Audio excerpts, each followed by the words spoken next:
ये टीएमसी के सिंडिकेट और महाजंगल राज की एक्सपायरी डेट है।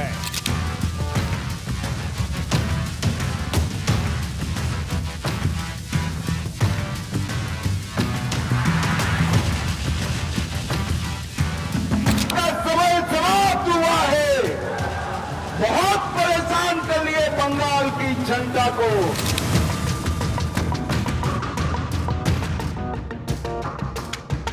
मैं दीदी के गुंडों को कहकर जाता हूं, 29 तारीख को घर के बाहर मत निकलना।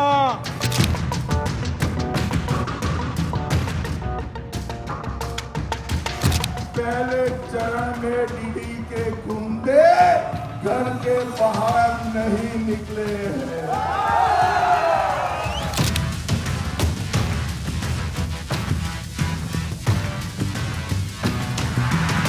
152 सीटों में से 110 से ज्यादा सीटें भारतीय जनता पार्टी जीतने जा रही है। नमस्कार, मैं हूं अदिति नागर और भारत 24 पहुंच चुका है सिटी ऑफ जॉय यानी कि कोलकाता में। तो पश्चिम बंगाल की मिट्टी, दुर्गा पूजा की शंखनाद और सियासत की बिसात, सब कुछ आज भारत 24 आपको ग्राउंड जीरो से बताने वाला है। लेकिन उससे इंपॉर्टेंट बात यह है कि जब चुनाव होते हैं, सियासत अपने चरम पर होती है, तो नारे सिर्फ नारे नहीं होते, वो नैरेटिव की नींव होते हैं।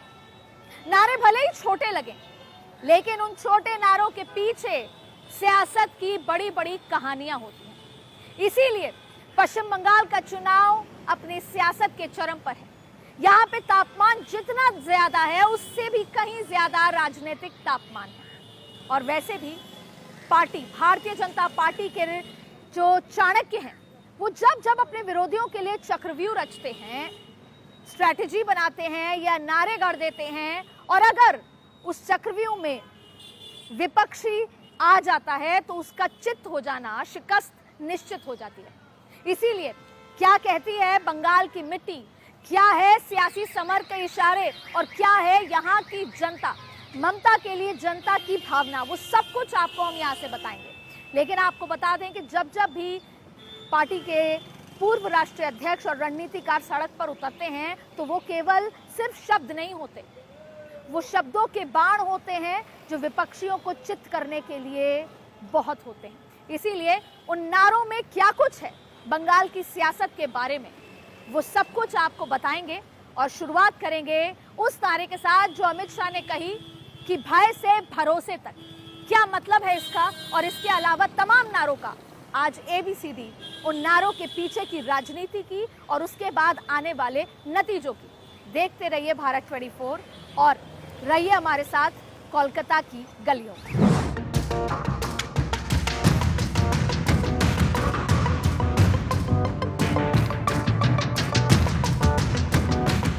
अमित शाह के नारों में दरअसल जीत का फैक्टर भी छुपा है और नैरेटिव भी।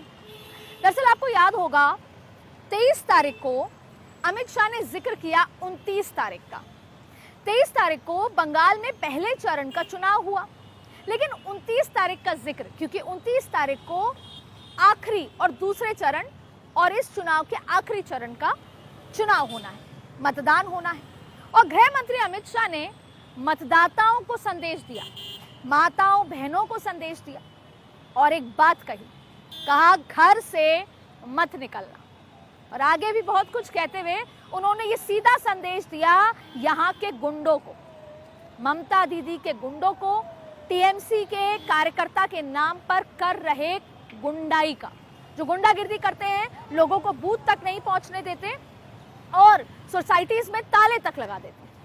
तो अमित शाह ने ये साफ कर दिया कि वो गुंडे जो कि परेशान करते हैं, लोगों को बूथ तक नहीं पहुंचने देते, तो अपने एक बयान से अपने कार्यकर्ताओं को, स्विंग वोटर को ये कहा कि आप घर से निकलिए, बूथ तक जाइए और निश्चिंत होकर वोट कीजिए। वहीं गुंडों को ये मैसेज दिया कि अगर निकल गए तो 5 तारीख को तुम्हें उल्टा लटका दिया जाएगा। और इस बयान में एक सुरक्षा छुपी है, इस बयान में एक सोच छुपी है उन लोगों के लिए जिन्होंने हिंसा देखी है, क्योंकि 29 तारीख को जिन जिन जगहों पर चुनाव है वहां पर आज से नहीं दशकों से हिंसा हो रही है। और ये सब जानते हैं कि पश्चिम बंगाल में चुनाव वाले दिन जबरदस्त हिंसा होती है। लोग जो परिवर्तन करना चाहते हैं वो डर के घर से नहीं निकलते, और इसीलिए अमित शाह ने ना ही सिर्फ यहाँ पर सड़कों पर फोर्स लगाई, 100 लोगों के ऊपर एक सीएपीएफ का लोग लगाए, बल्कि लोगों को ये बताया कि अगर सड़कों पर हिंसा हुई तो उनको बख्शा नहीं जाएगा।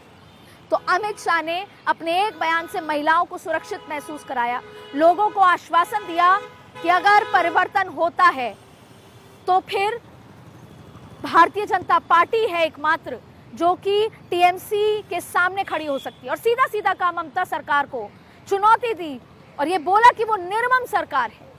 तो इस सुरक्षा के भाव ने यहाँ की जनता मतदाता के अंदर बहुत बदलाव भी किए हैं। नतीजा 5 तारीख को आएगा, 4 मई को आएगा, लेकिन इम्पोर्टेंट है अमित शाह के द्वारा दिए गए नारे जो कि नैरेटिव सेट करते हैं और सुरक्षा की भावना देते हैं, जिससे उम्मीद है कि परिवर्तन हो सकता है।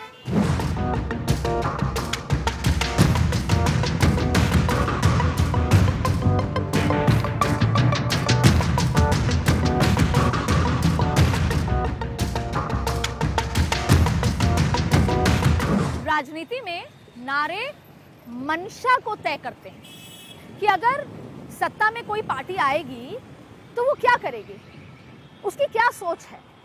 इसीलिए नारे ये बताते हैं कि किसी भी पॉलिटिकल पार्टी की विल पावर क्या है। देखिए, वैसे तो मैनिफेस्टो होता है, बहुत लंबी फहरिस्त होती है जिसमें वादे होते हैं, लेकिन जो नारे होते हैं उसमें छुपा होता है असली सोच, असली डायरेक्शन। और इसीलिए अमित शाह ने बंगाल की राजनीति में जब जब भी कदम रखा और जो नारे दिए, उसने बहुत सारे लोगों की जो कि पीड़ित रह चुके हैं, जो कि उस सिस्टम से परेशान हो चुके हैं, उनके पीड़ा को या दबे हुए जख्मों को एक बार फिर छेड़ा है और बताया है कि कुछ बदल सकता है अगर आप चाहें तो। जैसे कि अगर बात करूं तो भारतीय जनता पार्टी ने अपने बयानों में एक बात साफ कर दी कि राष्ट्रवाद बनाम घुसपैठ, उन्होंने साफ कर दी विकास बनाम भ्रष्टाचार। ये बता दिया कि बीजेपी का लाइन एंड लेंथ और विल पावर क्या होगी अगर वो सत्ता में आएगी। तो आप देखिए कि अमित शाह ने घुसपैठियों को अभी ही मजबूर कर दिया बाहर जाने के लिए। और आपने देखा भी होगा, अमित शाह ने क्लियर कर दिया कि डेडलाइन तय कर दी है घुसपैठ की। ये क्लियर कर दिया कि अगर सत्ता में बीजेपी आती है तो 45 दिन के अंदर बांग्लादेश के बॉर्डर को सील कर देंगे, जो कि बंगाल के साथ है। और आपने देखा कि एसआईआर के नाम पर भी बहुत सारे वो लोग जो बिना वजह यहाँ रह रहे थे, नकली आधार कार्ड और वोटर आईडी के नाम पर उनको भी भेज दिया।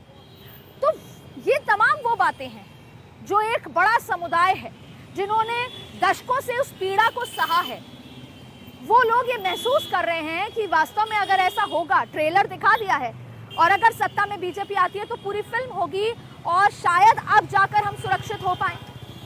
और इसके साथ साथ देखिए, अमित शाह ने कई लोगों को अपने बयानों से ये बताया है कि एक सुनहरा बंगाल भी हो सकता है, क्योंकि अमित शाह ने कहा सिंडिकेट राज की बात। ममता सरकार को निर्मम सरकार कह के ये कहा कि सिंडिकेट राज है, और इसी के साथ ये कहा, और जिन जिन लोगों ने पैसा देकर अगर कोई सरकार से काम कराया है तो आज उनके लिए ये दिन इम्पोर्टेंट हो जाता है कि अगर बीजेपी सरकार आएगी तो हमारा वो बदला पूरा होगा, हमसे पैसे लेकर सरकार ने काम किया। या फिर अमित शाह ने एक और बात कही राजनीतिक हिंसा को लेकर कि उसे पूरी तरह रोक दिया जाएगा, और जिसने हिंसा की है, जिससे सिंडिकेट चलाया है, उस पर कड़ी से कड़ी कार्रवाई होगी। तो अगर कई कार्यकर्ता, कई लोग जो राजनीतिक हिंसा के शिकार हुए हैं, शायद उनका बदला पूरा हो जाए।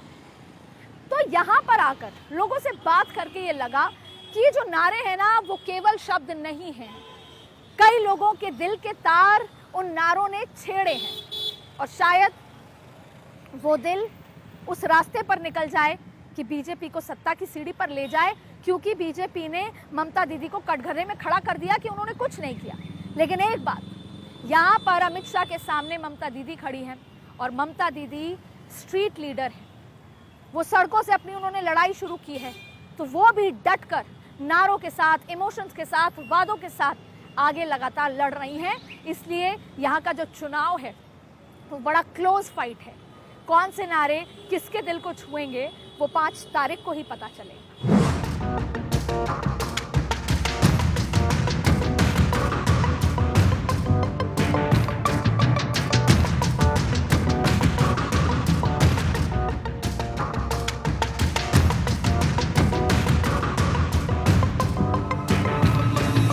राजनीति में अक्सर ऐसा होता है कि जो नारा आपको सत्ता की कुर्सी तक ले जाता है वही नारा कई बार आपको सत्ता से दूर भी कर देता है।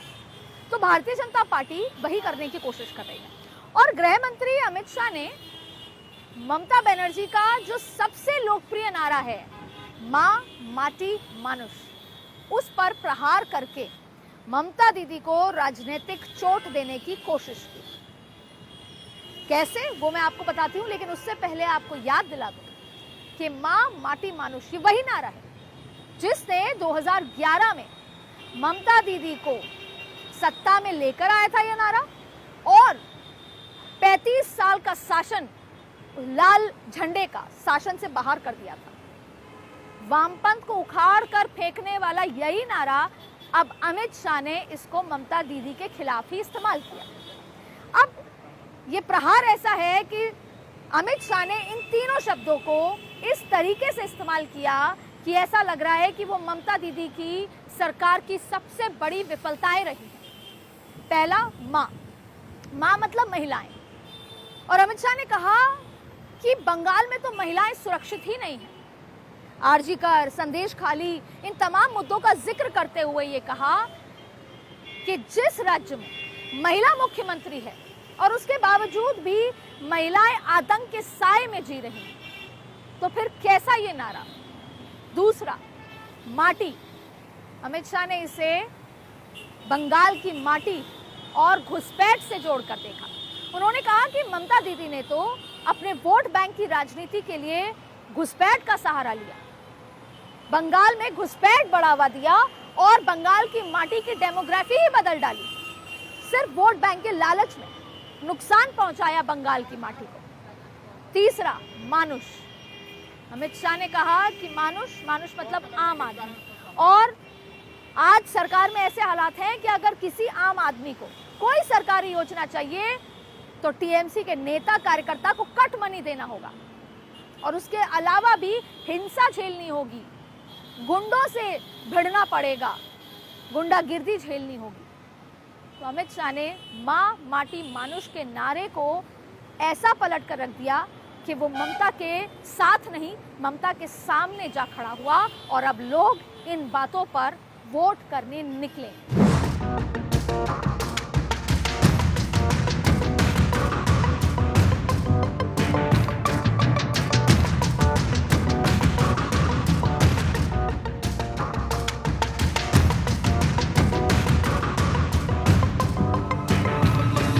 सोनार बांग्ला का इमोशनल कार्ड, जब अमित शाह कहते हैं ना कि सोनार बांग्ला बनाएंगे, तो वो बंगाल की अस्मिता पर एक चोट है। वो कैसे? देखिए, ये कहना कि सोनार बांग्ला बनाएंगे, इसका मतलब है कि बंगाल अपना गौरव खो चुका है और परिवर्तन आएगा तो गौरव भी लौट कर आएगा। और कहीं ना कहीं एक साइकोलॉजिकल बात है। मतवा समाज की रैली में अमित शाह का जैसे लहजा बदल जाता है। अमित शाह का एक बहुत ही फेमस डायलॉग है, वो कहते हैं, ए दीदी आप डरो मत। ये सुनने में तो बड़ा साधारण सी बात लगती है, लेकिन असल मायने में राजनीति में एक साइकोलॉजिकल वॉरफेयर है और कम से कम जनता को ये बताने के लिए काफी है कि सत्ता पक्ष कमजोर हो गया है और अगर आप परिवर्तन चाहते हैं तो इससे सही समय नहीं है। वो जनता को बताते हैं कि सत्ता पक्ष और ममता दीदी कमजोर हो गए हैं और बदलाव शुरू हो चुका है।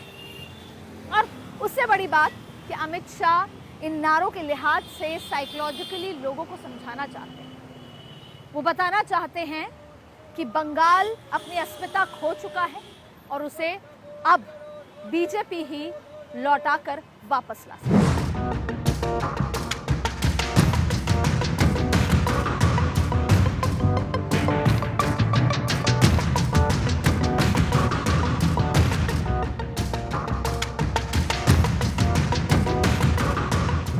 कुछ नारे ऐसे होते हैं जो कह दिए जाते हैं, कुछ नारे ऐसे होते हैं जो रोक लिए जाते हैं। मैंने 2021 का चुनाव कवर किया था। भारतीय जनता पार्टी जितना एग्रेसिवली काम कर रही है उससे कहीं ज्यादा बयानों में एग्रेसिव थी, और उस समय भी चुनाव के कुछ समय पहले ऐसे नजर आ रहा था कि कांटे की टक्कर है, जैसे आज नजर आ रहा है। लेकिन मैं आपको बदलाव की बात करूंगी, और बदलाव ऐसा नारों के लिहाज से। पहले चाहे गृह मंत्री अमित शाह हो, योगी आदित्यनाथ हो और देश के प्रधानमंत्री नरेंद्र मोदी हो, वो ममता दीदी पर सीधा प्रहार करते थे। हर एक मुद्दे पर ममता दीदी पर सीधा प्रहार करते थे। लेकिन इस बार आपने देखा होगा ऐसा नहीं हो रहा, और स्ट्रैटेजी बदल दी गई। दो तरीके के बदलाव हुए जो मैंने जमीन पर देखे। पहला, प्रधानमंत्री मोदी ने कहा कि झाल मूड़ी मैंने खाई और मिर्ची टीएमसी को लगी, नहीं तो 2021 में सीधा ममता दीदी की बात होती थी। लेकिन इस बार टीएमसी का जिक्र ज्यादा हो रहा है, भ्रष्टाचार वाली सरकार का जिक्र हो रहा है, निर्मम सरकार का जिक्र हो रहा है, ममता सरकार का नहीं। और वजह है कि लोगों का ममता दीदी के प्रति जो प्रेम है, अस्मिता है, महिला फैक्टर है कि हमारी दीदी हैं, इनको कोई आकर ऐसे बोल के नहीं जा सकता जिसने पिछली बार का बीजेपी के लिए चुनाव खराब कर दिया था।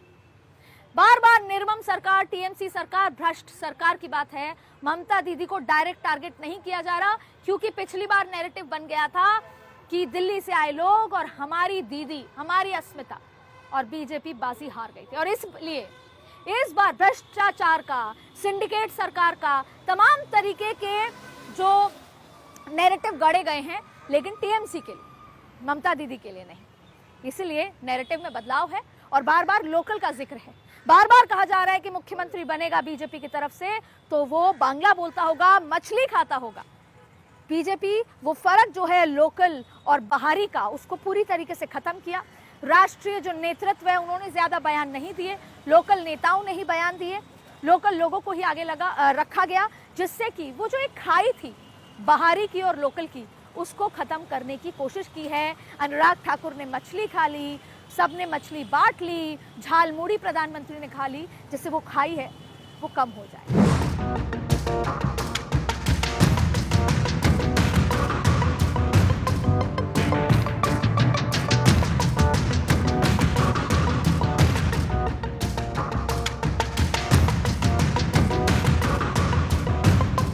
नारे हर बार जनता के लिए नहीं होते, नारे कार्यकर्ताओं के लिए भी होते हैं, क्योंकि कार्यकर्ता है जो चुनाव जिताता है, डोर टू डोर कैंपेन करता है, घरों से निकालकर लोगों को बूथ तक लाता है उनके मोमेंटम के लिए। जब अमित शाह कहते हैं 200 का नारा लगाते हैं, वो सिर्फ संख्या नहीं है कि 200 सीटें आएंगी, ये सिर्फ संख्या नहीं है, ये कार्यकर्ताओं के मन में जोश भरने का काम करता है। इसलिए सिर्फ संख्या नहीं है, ये नारा कार्यकर्ताओं को बताता है कि बस थोड़ी मेहनत और फिर 200 पार और सत्ता पे काबिज। क्योंकि यही कार्यकर्ता हैं जो हिंसा में तकलीफ रही है उनको, जिन्होंने वो हिंसा झेली है, उनको लगता है कि बस अब वक्त आ गया बदलाव का, अब वक्त आ गया बदला लेने का।